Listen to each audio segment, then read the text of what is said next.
Now this is something a bit special. This is a rather interesting piece of MG history.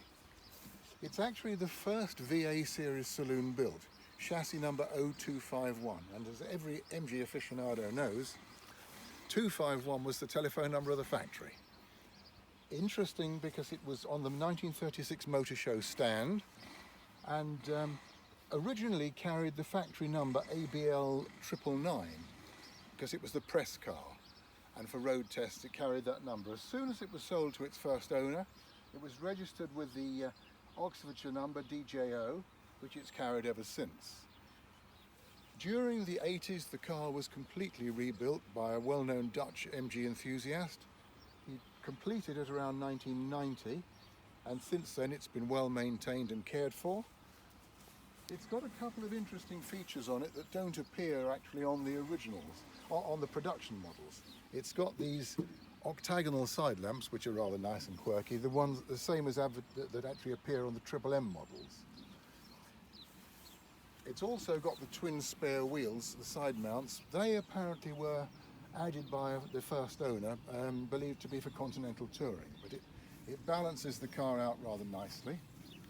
And what is so nice is the lovely Art Deco interior, which is extremely original. The carpets have been renewed, obviously, but all this delightful Art Deco sunburst pattern and the seats, they've all fared very well.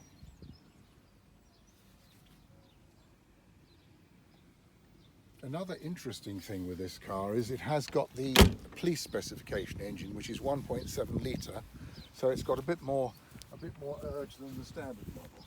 It's a nice car on the road. It cruises very happily in the sort of 55, 60 mile an hour area. And they're a nice straightforward car. There's a good old Nuffield engine, similar to the unit that was used in the Wolseley 1248 and Morris 12 Series 3. It's got its complete toolkit on board, which is rather nice because so few cars of this age retain their original tools. And metallic paint, interestingly, MG and Sunbeam Talbot were the first manufacturers to use metallic paint from about 1937 onwards.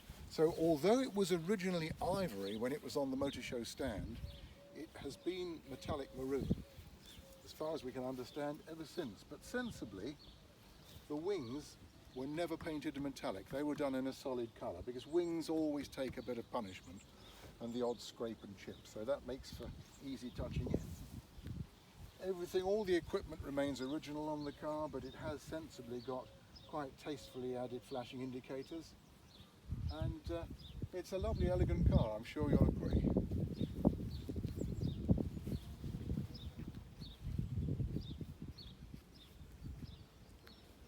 Unlike many of their contemporaries, the MG of course has hydraulic brakes and a fairly advanced specification. It's also got the built-in jacking system, the jack-all system.